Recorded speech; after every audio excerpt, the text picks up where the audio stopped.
who's back? A true WWE legend, Melina! Remember this? Such a unique entity. Cut the cameras. Dead end. Welcome everyone to Ring the Bell, this is DS! And the Sriracha Muchacha, Paloma Star. And this is our Royal Rumble 2022 review! I think this was the most anticipated event since, like, Evolution. I think so too. I think it was also like the most like women jam-packed Rumble. Leading up to this event was crazy because we already got like 7 legends announced on SmackDown, and then we got legends keep popping up on SmackDown. Like a couple days before Rumble, we started seeing like all the airport spotting. Yeah, totally. That's always so funny to me when people like spot people at the airport and they're like, oh. So before even we start talking about the Rumble itself, there were some women that just stopped giving shit and posting selfies. Yeah, like whatever. Everybody knows already, so screw it. Bella Twins YouTube already like spoiled a couple of the entrants from like Cameron and Melina, I think. Yeah. And then also Oksana. You know Oksana is my dream interview for a while, and I've been commenting on her Instagram like every day. But come through, Oksana, come on. But Oksana took a selfie at Rumble, Jillian Hall took a selfie at Rumble, and so everyone's like, what the hell is going on? I feel like everybody texted each other in the group chat and was like, hey, take a selfie at the Rumble. Jillian Hall basically confirmed it. They brought in more women just in case some people don't pass the COVID test or the injury test. Yeah. So Oksana and Jillian Hall did not end up being in a match. That's cool that they were there. Maybe next year. But let's get right into the Rumble match. Okay. Sasha Banks. Oh my god. I lost my shit. Loved it. I mean, we were just having a conversation about Sailor Moon the other day too. I absolutely loved her gear. Right. And then, you know, it wasn't like just Sailor Moon inspired gear, because usually she does like Spider-Man inspired gear, like it's like a color palette in her usual design. She went all out. No, she had she was Sailor Moon. Not even like inspired by, no, she was Sailor Moon. All she needed was Luna, her little cat. I love that it was a reveal, because of course it was, because it's Sasha. Cute little thingies that she had, even like him off. Oh. So cute. So cute. This Rumble has good, so many good gear. Oh my god, like I literally thought that too. I was like, holy shit, every single woman stepped up their gear for this Rumble. So Sasha Banks come out first, and then we saw Melina. Paparazzi. Oh, that totally reminded me of you. As soon as I saw the paparazzi, it reminded me of you when you got to be the paparazzi. Oh, right. They got legit paparazzi this time.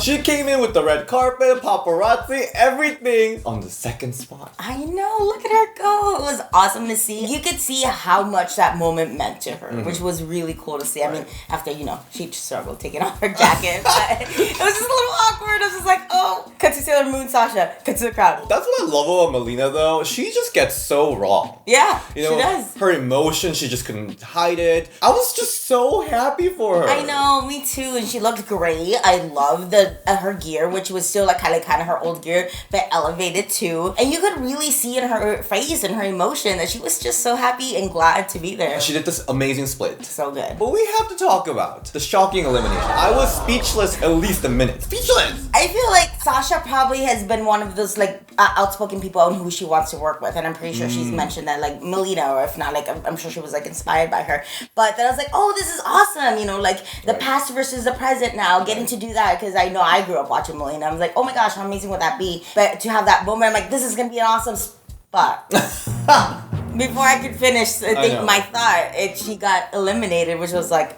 oh. I wanted this face off for so long, and I know that on Twitter there's Melina's Queendom. She literally posts this every day for the last 3 years, and I was like, this needs to happen so she can stop. Very happy for you. But then this elimination was, it was so odd to a point. I think people are saying it's either a botch, or there's a speculation that Melina might have some issues that she can't bump, or she can't bump. Yeah. But also she bumped off the ring. Right, and she's been wrestling in NWA. Yeah, so maybe she couldn't pass the WWE physical. Because I know WWE's physical is a little bit different, and I know maybe other places don't have a physical, so maybe she couldn't pass the WWE physical to be like a full match. I mean, that's what she said in an interview last time she tried to return. I asked people that went to the show, apparently one of the biggest reactions. Yeah, oh my gosh. Because people are booing. Yeah, and at first it was not even like, obviously going to be shocking moments and surprise moments in the Royal Rumble, but this was a shocking, surprising moment in a bad way. And to start the show. I know. It was little like damp towel on the whole thing. It took me a little bit to kind of like shake it off for a little bit because I wanted to see that, especially like more interaction with Melina and all the current women's roster. But I was just like very disappointed about that. But I'm gonna say this. I think this is, along with Ronda Rousey stuff, this is probably the biggest talking point coming out of Rumble, which is great for Melina. Yes. But also, of course, like she's legendary. She has great moves, set everything. But she's also iconic for her entrance. Yes. And this is the only spot that they can get entrance, paparazzi, red carpet, and everything. So, in a sense, I think she was treated. I'm just glad she was in it. I mean, even though it was for like 2.5 seconds, I think it's a step forward, even though it's a tiny step. I mean, the door's open for Melina. She'll come back, and she still can go. Yes. Hopefully we have a real Melina versus Sasha match soon. I'm so happy for her, but I understand this was, like Gail said. Gail, by the way, was tweeting all night yesterday, but it was a disrespect.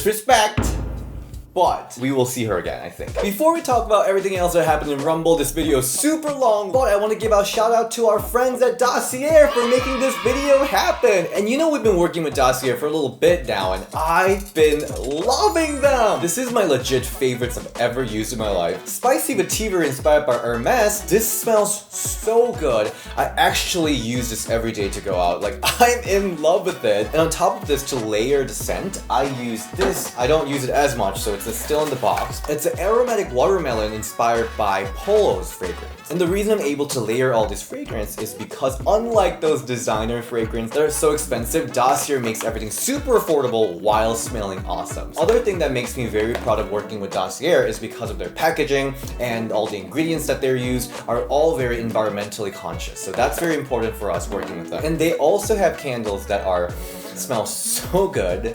Of course I use this whenever I have special guests over. Let me show you what love is. And the box says love at first match. So I think this will be a really good Valentine's gift too. Speaking of Valentine's gift, Dossier gave us very special discount code just for Ring the Bell fans. So use that, that's right here, to get your discount and start smelling great. Like I am right now. So next was Tamina. Tamina was in there for another random stare down. The thing with Tamina in the Rumble is that she kept on stopping people from eliminating them. I'm like, yo, let them get eliminated. Who cares? Last woman standing, like, let them get eliminated. But I don't know why Tamina kept on stopping people. No, don't eliminate her. Like, hey, it's Tamother. She's very motherly like that. Next we saw Kelly walk in. my favorite. Okay, my jaw dropped. Why? Because you were surprised she was there? No, because she looked so good. She did. She actually kind of reminds me of this TikTok girl that always does the same TikTok where it says "eeny meeny." Like, have you seen that TikTok? No. Who even am I quoting TikTok? What? Wait. Short dick man, whatever that song is. Because she looks like her. Kelly looks exactly like her. No, but her gear, the pink gear that was glowing. Amazing. I mean, everybody knows Kelly is beautiful. Like, it was just out of this world beautiful. One of my favorite gears. What do you think of her in this match? I mean, I think she kind of messed up her like signature spot, She like did. the head scissors. Diva special. I loved her elimination, even though it was kind of I liked that she took a hard bump on the ringside, so that was kind of cool. logically. She should have not done that move. No. Figure 4. But she was there to feed the Diva fans. Yes, and we that's know okay. the Diva fans love that move. And then she had to recreate that moment in ECW with Victoria where she took that bump. So I love that. Next, Aliyah. Aliyah was there for a while. She was. I was actually surprised how long she was in there for. I actually kind of hate when women wear shirts when they wrestle, like especially when they're wearing a two-piece. Like, what's the point of wearing your gear then? But then that was cool that she did end up taking it off. But she was there way longer than I thought she was gonna be. She's there to sell some merch, just like I'm selling this Pokemon. Next was Liv Morgan. So Liv Morgan was in this match for a very long time, 37 minutes. And she was actually one of the ones that the fans booed so much when she was eliminated. Right. I definitely noticed that, and I hope that is being noted and seen. Come on, like, it's there. Give the fans what they want. It's almost like very obvious. I really did notice how behind the fans were, and sometimes it's like, oh, maybe it's because of this particular city, but with Liv Morgan, it's literally any city she goes, anywhere they're at, she gets huge reaction. I love that elimination went to Bella Twins. Yeah. Bella Twins were deliciously heel in this match. They were. Yeah. They were. I liked it. They're a big threat. I really liked them working as a team. And then we got Queen Zelina with the new hair. And looking like the third member of Road Warriors and stuff. And I loved it. When she entered, she looked really royal. Yeah. But then during the match, she looked like the human version of Ursula from Little Mermaid. Queen Zelina was someone from Naruto. Yes. Yes. Naruto. She goes, I mean, I'm telling you, she goes deep. She into does. these references. And Yeah. I love that she actually likes and knows these shows. Like, she is not just doing it for a pop or be like, oh, Right. look, this is cute. She's a cosplayer at heart, for sure. I think she was probably like a cosplayer longer than she was a wrestler, or maybe doing both at the same time. But she does some deep cuts, and they always look great, even if sometimes most people don't understand the reference. I actually was surprised she eliminated Sasha. Oh, right. Yeah, I was like, oh, is this gonna be a thing? Because Sasha came back like a lot faster than expected. Yeah. So I was like, they must be cooking something.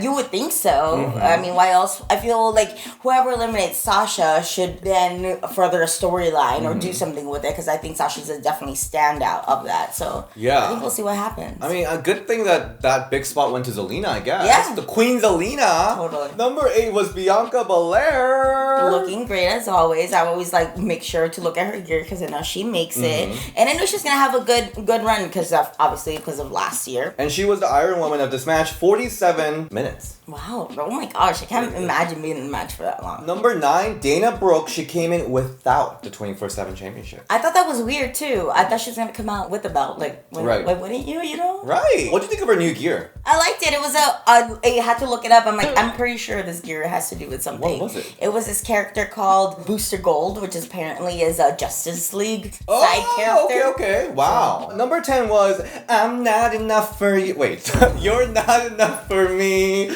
Michelle McCool. Michelle McCool, stop time. Yeah, Like, yeah. what in the hell? How does somebody look that fabulous? Yes, and I that cannot gear- get over. Oh my god, That gear was amazing. so good. Oh so my God. good, so good. I'm kind of like mad at how good Michelle McCool is.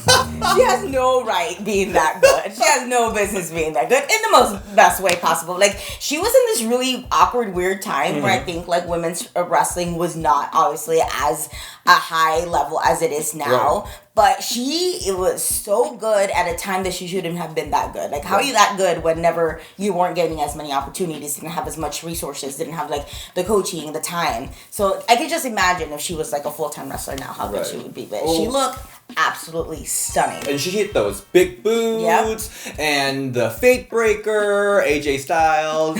She did it first in WWE. She looked great. I think she could go full time back. Yeah, I hope she does, even for, like, one more run or something. Yeah, I'm kind of surprised that there was no Michelle McCool, Charlotte Flair interaction. Yeah. But Michelle had some nice interactions with Mickie James later in the match. I love that. I just want to say this Rumble, I don't know who booked it. Yes. Oh my god, I'm so glad you brought that up. Someone took a lot of focus into like interactions, histories and interactions, and like teams and friendships and past rivalries, past storylines. There were a lot of great storylines that were brought back. I am so glad you mentioned that. That was like the one big takeaway that I took away from the Rumble was like big props to whoever took the time to not only pick who's gonna be in the Rumble, but in the order and make sure that those people were there for some sort of interaction. So many callbacks. I only wish we had a Summer Rae, Charlotte, Sasha moment with BFS, but other than that, like so many good callbacks with Naomi and Cameron and Mickey. Like the possibilities were endless, and they totally tapped into that. And I actually don't think that has happened as in other Rumbles. Maybe like one interaction, like oh wow, remember them. But I feel like it kept on happening and happening over and over again, and I definitely praise that to him, and I think that's why the Women's Rumble, in my opinion, was by far superior than the Men's Rumble this year. Totally. I mean, usually it is anyway, but I feel like this was a huge standout on how you can book a Royal Rumble where it could actually further storylines. Right. Weird. What a weird concept, but this Royal Rumble, for sure, 1000%, shout out whoever booked it, and the way that they did it, definitely not only called back a lot of storylines, but even furthered storylines. Everyone that entered in this Rumble had a purpose. Yeah. Exactly. There was someone I was like, okay, why? But then I was like, okay, that makes sense. Yeah. Number 11, Sonya Deville, who came in looking great. So good. I love the gimmick of like, if I have the jacket on, I'm an official. I have the jacket off, I'm a wrestler. Best gimmick ever. Like, wow. Why didn't I think about that? Very Deborah. I don't know why. But Deborah. Natalya, number 12. I feel like at this one point, Natalya's gonna run out of like gear ideas, but every time she busts out some great gear. I think she had some issue during the match? Did you notice that? I noticed that too. The referee was checking on her. Yeah, a lot. Yeah. Like, a lot. And she was holding her head a lot. Right. But she stayed in there for the Summer Rae moment. Yeah, glad. Number 13 was... Funk is on a roll. Funk is on a... Okay, so Cameron was there. Girl, bye. Girl, bye. She looked great. So good. She looked great. Oh my gosh, I'm so glad that her and Naomi had even like a split second moment. Once again, called back when Sonya was on the commentary, like, oh yeah, they're friends. Like, oh, so she'll be mad if I did something. So worked out perfect. Yeah. So then that, furthered the Naomi and Sonya storyline. No, it didn't like cost Cameron anything. If anything, like, hey, put Cameron on the spotlight for a little bit. I'm so glad she's back. She hit a lot of moves. She did. And they look good. Yeah, really, really good. I feel like sometimes whenever they bring up people who mainly haven't been like wrestling consistently, you could kind of see a little bit of rust in there. But Cameron looked great. I've seen some tweets online saying that she should have interacted with Melina and Alicia Fox. Funny you say that because I really thought that too. I'm like, oh man, and then it would have like cut to Stone Cold somewhere being super mad. No, Stone Cold, I think he apologized. I think so too, but it would just be like, oh, rightfully. Just cut to Stone Cold, see what he's doing when Melina, Alicia Fox, and Cameron are in the ring. It would have been so funny if she like saw both of them. She's like, oh my god, I love your match. And then that would have been great. Cameron's so iconic. I really think she was used very well to further Naomi's storyline. She showed what she's got. She looked great. She served the purpose in the storyline. Yeah. Great. Number 14, Naomi. Looked great, as always. I don't know why this bothered me so much. Everybody had entrance jackets and gear, which is great because it completes the look. But I feel like in a Royal Rumble, you're just like running down and taking it off. I don't know why entrance jackets bothered me in the Royal Rumble. I loved everything with Sonya and Naomi. That was great. Number 15, Carmella. At first, I was like, oh, okay, she's not going to do her mask gimmick. And then she did her mask. I like that she was just out there stalling time with Corey Graves. I thought that was cute. And then god awful mask again. The black one this time, was it? Yes. Well, it was... Number 16, Rhea Ripley, and she was a werewolf? I don't know what she was, but she had a cute little Halloween design on her pants. I like that. And it was like a lot of makeup. Yeah, I don't know what was going on with the makeup, but I feel like Rhea was actually one of the first ones who looked kind of comfortable, like, in her presence. Because I feel for the first half of the Rumble, everybody looked like they were kind of panicking. I feel like they got told, your match just got cut by, like, 5 minutes, and then they run out there. I feel like a lot of, like, were, like, kind of trying to find their footing or kind of, like, unsure of themselves. You know what? I thought the same thing. So we just talked about how we love the Rumble storyline. Yes. Action-wise, it was very formulaic. It was. Point. Someone comes out, do their 1, 2, 3 move, and then they all went to, like... to the side. Yeah. Like, oh no, don't try to eliminate me. Like, they're doing that so much to a point they don't want to cut their action during the 10, 9, 8, 7. And once the countdown starts, you lose everybody. Everybody's like completely ignores what's going on in the ring and looks at the ramp to see who's coming down next. But you're also right. It looked so templated. It really did. It's like plug and play. It's like whatever. Like, and like you said, like the storyline and further the things, but actual in-ring match and in-ring action was kind of, I felt like, fell to the wayside for it. But I feel like Rhea was the first one that comes out and actually felt like exuded confidence in what she was doing in the ring, as opposed to like, let me do my spot and then let me go to the corner. Next is Charlotte Flair, number 17, who looked regal. Great word to describe how she looked. Extremely regal, for sure. She eliminated most people, I think. She eliminated 5 people, so she was the big villain of this match. I feel like her and Rhea, like every time they even have an interaction, like Charlotte has to like shit on Rhea. Like, and they probably like do that for passing by on catering or something. But like, damn, can Rhea have something here? Shit. Number 18, one of my favorite spots of all. Ivory as right to censor. Completely popped for this because I knew Ivory was gonna be there. When you heard that super annoying alarm sound, I'm like, right to censor Ivory? What? Like, I think that probably popped for a lot. Right. Like the most pop that I've had. I'm still popping for it. Yes, it was amazing. And her whole gimmick of talking on the mic, still talking while she was getting eliminated, still talked afterwards. Perfect. And what she even said, like, oh, you girls are dumb, like, whatever she was saying on it, perfect. It worked out so well. And it kind of like reminded me, like, oh yeah, Ivory really killed this gimmick. She killed the gimmick. She kills promos every time. Every Rumble has a comedy spot. Yes. One went to Santina, which sucked. We had Jillian Hall. We got Vicky Guerrero. And I didn't even think of Ivory as this comedy Me spot. either. And it worked perfectly. I was just so happy to see her as the practice center. Who's next? Mama Benjamin? Hiroko? That's so random. I guess Ariel. Oh, Maybe yeah. that- Upside down. Yeah, upside down spot and someone will eliminate her. Yeah. Number 19 with the huge pop. Yeah. Brie Bella. Primo. Her gear reminded me a lot of her like earlier days Yeah, Bella Twins. Yeah. I can see that. Not her doing the yes chants. Why? Because he's in AEW and it's like, oh. Do they do yes chant in No. AEW? I mean, sometimes the fans do it, but he doesn't. You think the trademark is with WWE? Maybe. I mean, can you trademark yes? Bella Twins with the short hair. I love it. Yeah. Super cute. I don't think I could pull it off. I would look like Dora. For real. But next is Hardcore Core Country. Country. And then she came with the belt. I know. Oh my. Like, I literally rewound this spot probably like 10 times just to hear that hardcore country and just see her come out to the ring with that Impact title with the nameplate down in the lower third saying Impact Women's Champion. Yes. And also I rewinded it because Jake, well, you could see him Oh, on the side, just like literally like jump off his seat, like jump 20 feet in the sky. I like recorded it, so I rewinded for two things. Mainly making fun Jake was hilarious. Right. You could just see him just whoosh, jump out of his seat. The acknowledging of Impact Wrestling, Impact Women's Knockout Champion, but History. History made. I love that she laid her belt. Mickie James had really good interactions with a lot of people. She had interaction with Michelle McCool. By the way, I love Michelle's elimination. Oh yeah. Like someone wrote it. Like she clearly just hit the ground, so it was like pretty safe landing. But she acted like she died. She just like died.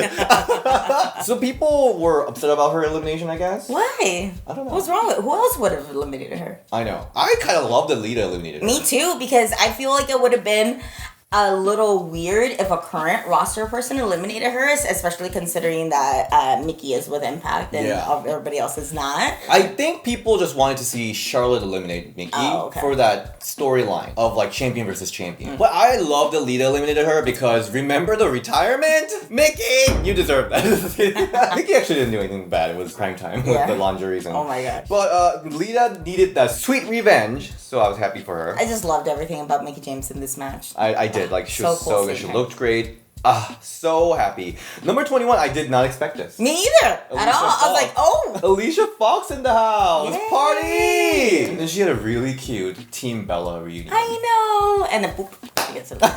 We got Nikki A.S.H. came from the back, attacked Rhea Ripley, tried to eliminate her. Didn't work, but I still loved it. Yeah, it worked. Yeah. And once again, furthering storylines. Number 23, Summer Rae. The legend, Summer Rae. Ivory should have been here for her. Yeah. Because Summer Rae came in. Yeah, I was like, oh, yeah, no, I'm like, did she really just say that? Damn. It should have been censored right there. Yeah. No, I think she looked great. Who am I to say who's a legend and who's not? But I feel like the word legend was like the magic word of the day for the Rumble because that was said a lot. And I feel like WWE uses legend as for anybody who was signed and then hasn't wrestled for a while and then they come back. But it was like kind of like thrown around a lot to the point when they do use it, it kind of loses its meaning. She's a total Divas legend. She is, yeah. If anything, though, about the whole legend conversation, she got a lot of the chatter going. So agreed. That worked. Yeah, it worked for her. I mean, I'm talking about her and all this stuff, but I like to see like people like Summer Rae be used because you always see almost a repetitive amount of people come back. So it's great to see like people like Summer Rae come back that you don't get to see a lot. I loved her spot with Natty when they started slapping the heck out of each other. They really were hating kind of stuff. I'm like, oh, okay, girls, bring it. That was her time to shine. Yep. So she was like,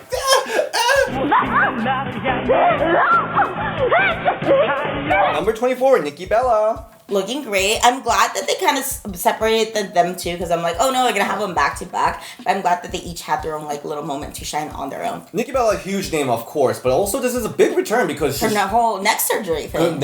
She's got a big cyst there, which makes her like unable to wrestle. She was there to take some bumps. Yeah. She has some good moments, so I think she looked great. I think so too, and I really like the whole like Bella twins being a heel alliance, right? Kind of working together. I kind of did like how Brie ended up eliminating dating Nikki. I love that. So I love that too. Kind of like even up more, a little bit more like heelish. Right. She looked like a star. I loved it. Number 25, again, the one I did not expect. Super surprised. Wow. I was like, oh. Sarah Logan. So surprising. So surprised. So surprising. She looked like she just popped out of like Vikings Assassin's Creed Valhalla time. Because she looked like actual Viking. I mean, she is an actual Viking, right? She kind of was giving me Maxie and Pollard vibes. Yeah. So at first when she came out, I was like, wait, what? I was like, oh yeah.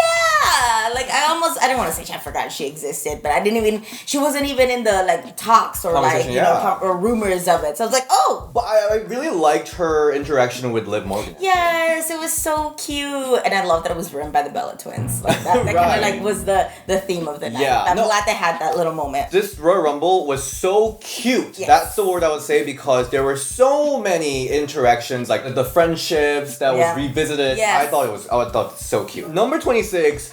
Lita was out there. So good.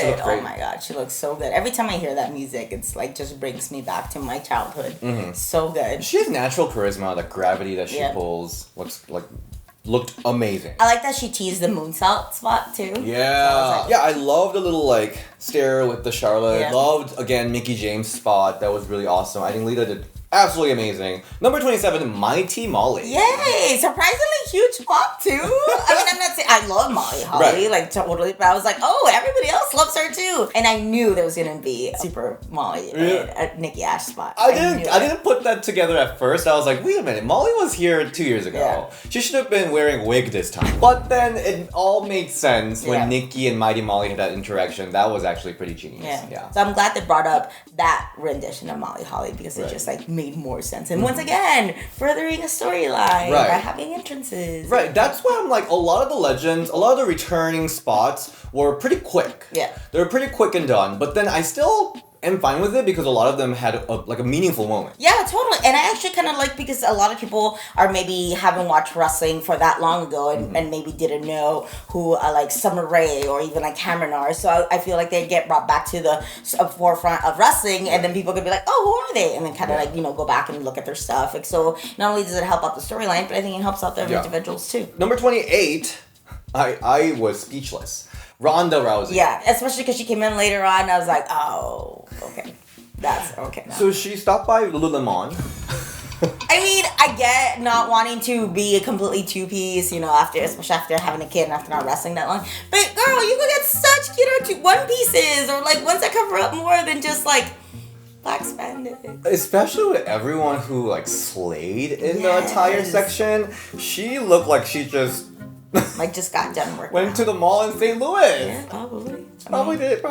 We're gonna talk about her winning pretty extensively later. But we got Shotzi for 29. I was surprised she wasn't in there longer. Like I not only like the time, but I thought she would be further up in the card because I feel like she would do a lot of fun spots. Right. I mean, she's literally ballsy, so I don't think she's scared to take any crazy spots. So I kind of wish she was in there earlier so she could have more interaction with more people for sure. I liked her interaction with Lita. Me too. I think everybody kind of was like waiting for that. I knew I was, but actually Shotzi was my pick to win because until I saw Ronda, I was like, well, there goes my pick.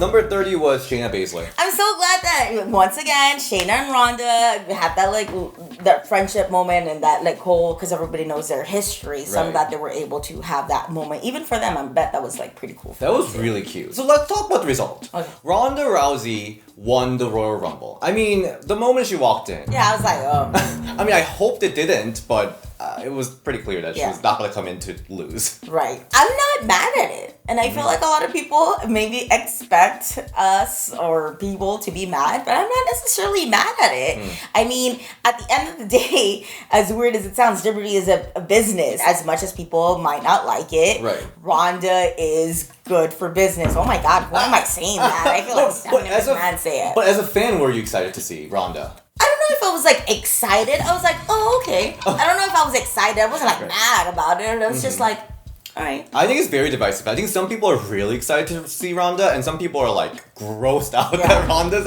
I'm in somewhere in the middle. I want her to bring matches and like bring it, like elevate it what she already did. She wins, okay, cool. But I think what I want to see from her is what she does from here, and I want her to have more matches and like, oh look, I've actually gotten better and have been training and I've worked on stuff. So speaking of that, her performance in this match wasn't the level that we saw before. Right. Because she was great. Yeah. Granted that she had a lot of ring rust. That kind of showed. Yeah.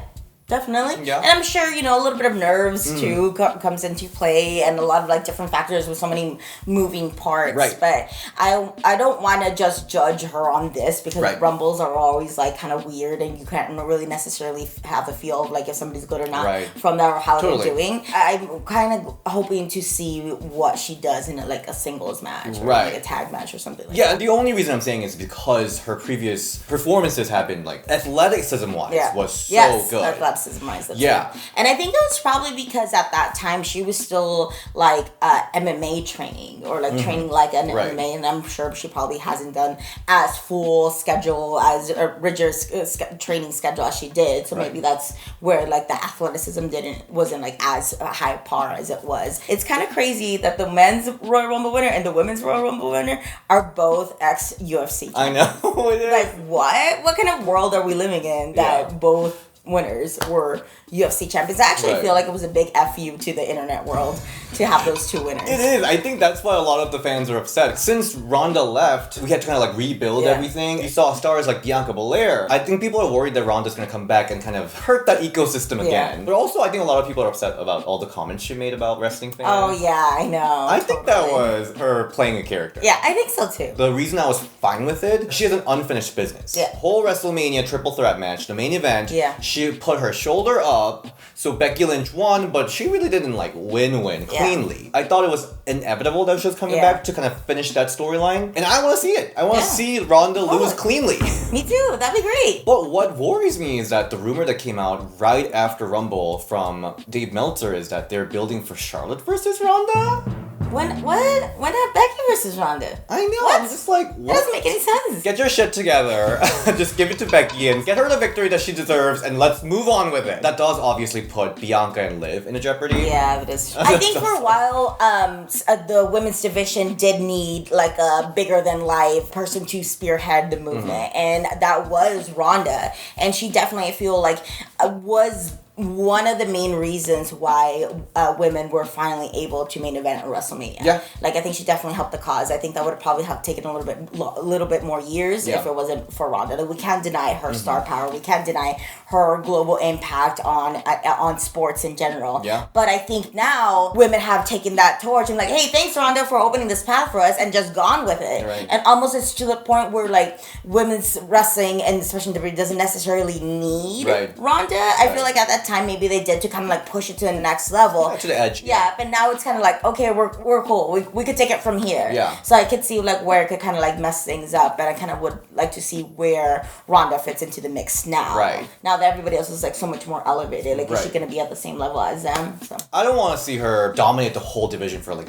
whole year. I don't want to see that. So yeah, wrap up the storyline and let's move on. Totally. Let's move to so that was a long. That was a long one. Oh my god! Thanks for still sticking here with us. I'm gonna take off my jacket. It's hot now. Next match, Becky versus Doudrop match. The word is nobody watched the match. Yeah. Because the WrestleMania sign was caught on fire. The caught on fire was burning.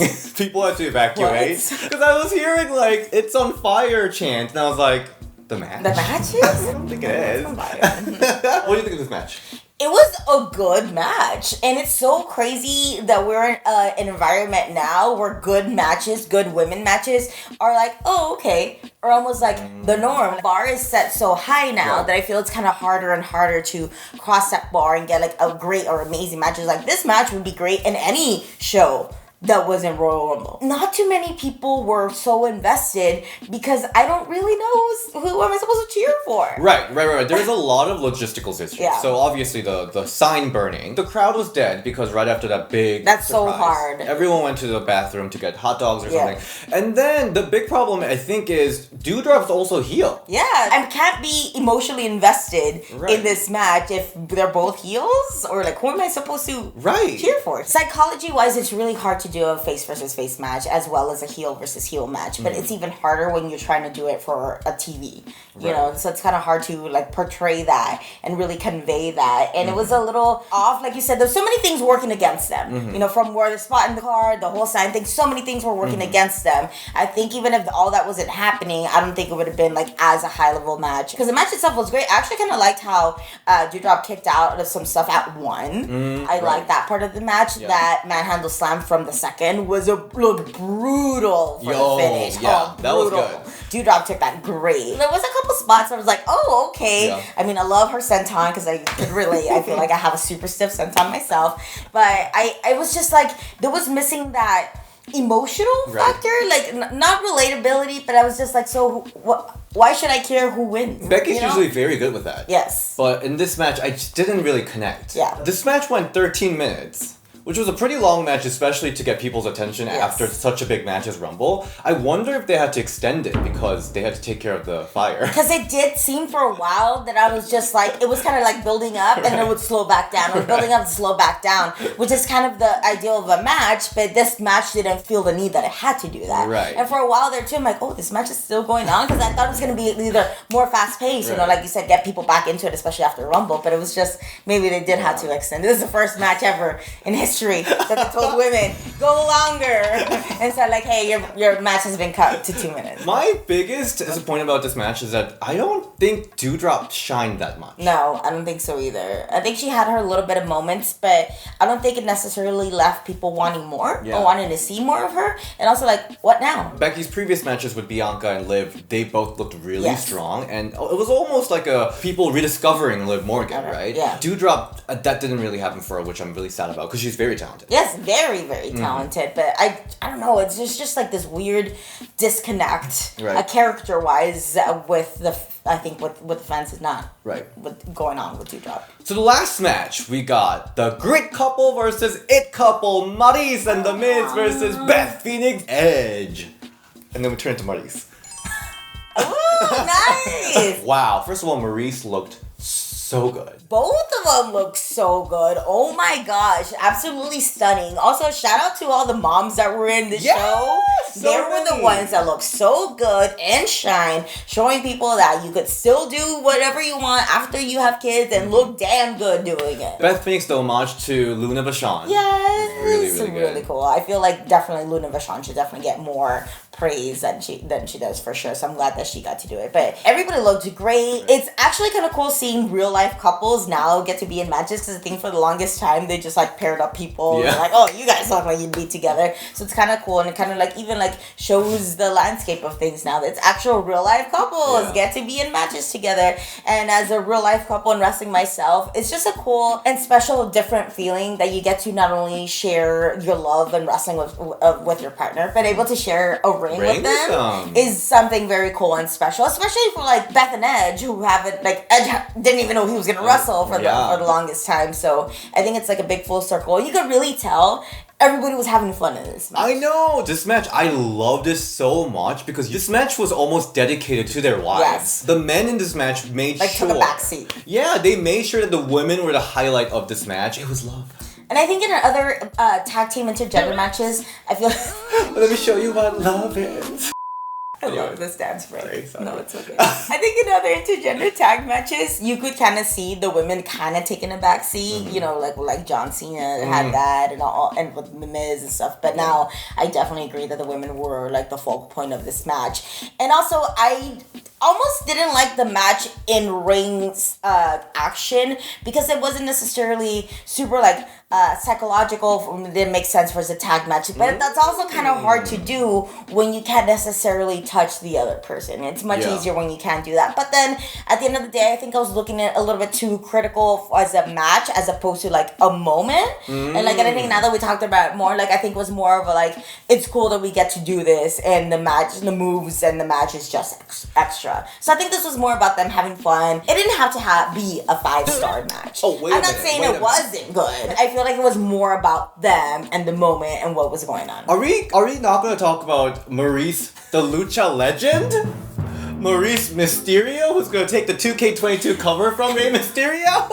That, oh my god, her product out of nowhere. Okay, so for this match, I had like a very low expectation, mostly because Maryse didn't involve in any action leading up to this match. So I was like, okay, like Maryse is probably gonna do a camel clutch, you know. Use her little purse. Did her purse, which she did. Yeah. But at the end, she like, let me show you everyone who the Formal Divas champion is, and she went all out. Yeah, it was great. It was so fun. I was like, oh, okay, there we go. I love this. Yeah, even her interaction back and forth with Beth Phoenix, where she reverse glam slam, like that reminded me a lot of the Survivor Series interaction. Like it was, Maryse looked great. She really did. And that outfit, though. Yes. Yeah, everything was out. It really was. I was a little scared for her a couple times, but I loved the couple spot at the end. Yes. The stereo glam slam, the double spear, and then the attempted double skull crush. Yeah, finale. I really liked too the moment with Beth and The Miz, because Beth is obviously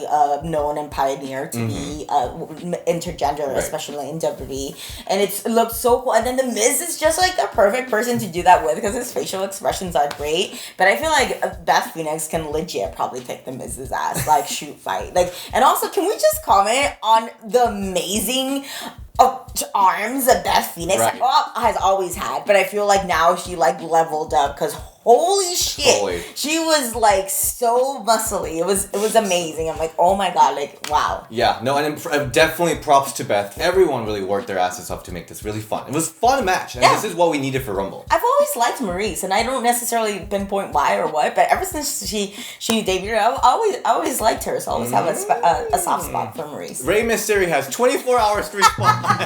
That is our Royal Rumble review. Wow, what a review! Wow. So much happened. I feel like we talked about it all. Like, sat here forever. We could probably still keep on talking about it. I actually had a good time. Good. I'm glad.